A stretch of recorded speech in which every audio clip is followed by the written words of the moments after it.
Okay, today's Mr. O Math vid, we're going to talk about the interior angles of a triangle and what they add up to. But going to keep great reveal for about the middle of the video.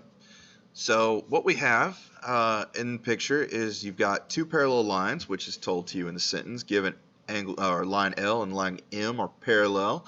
Prove that the interior angles of a triangle are supplementary.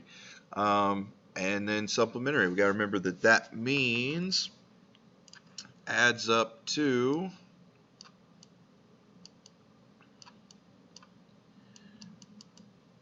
180 degrees.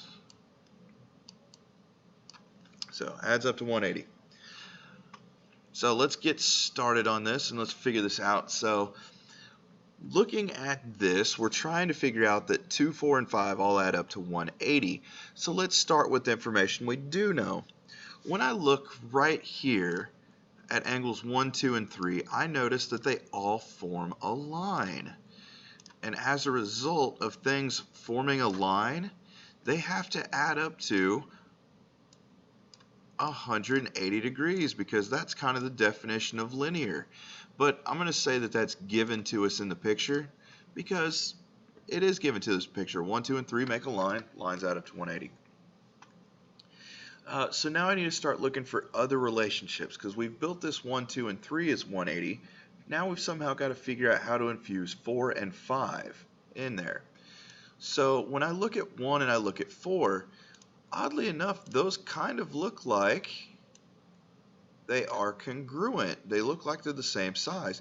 And honestly, they are. If you remember back to our angles unit, we can say that angle 1 and angle 4 are congruent or they're equal because they are alternate interior angles because they're both inside the parallel lines and on opposite sides of the transversal. And likewise, when I'm looking at this from another vantage point, I look at 3 and 5 and I notice, hey, you know what? It looks like they're also alternate interior angles. And they are.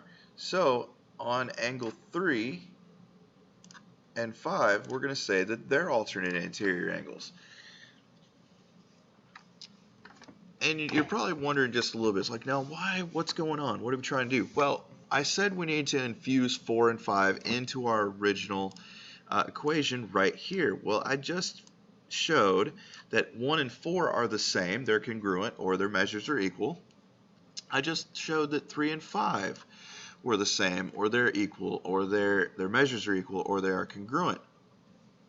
So since they are equal, they can replace each other. So instead of 1, we're going to have 4. Instead of 3, we're going to have 5. So we're going to set this up, and what did we do? Well, we just substituted the values in. So by substitution, we've just established that 4, 2, and 5, their measures all add up to 180 degrees.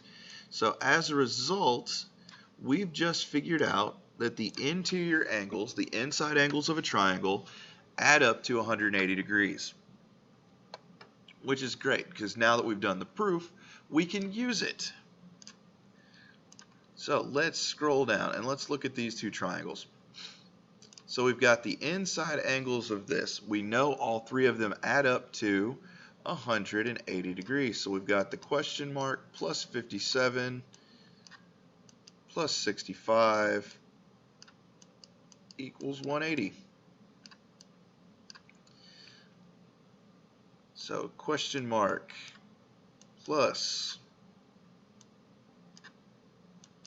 122 equals 180, and to solve this equation, we subtract by 122 on both sides.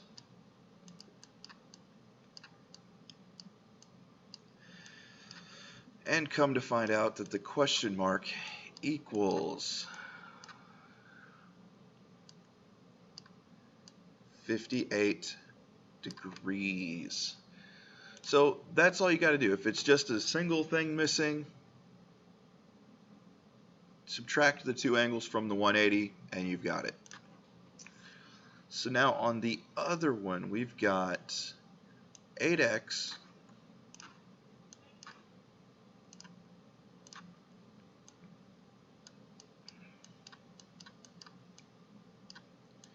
8x plus 2 plus 70 plus 60 equals 180. So let's start off, let's combine our like terms. There's nothing with the 8x, but 270 and 60 can add up, and that is 132, and that's going to equal 180. Subtract 132 on both sides.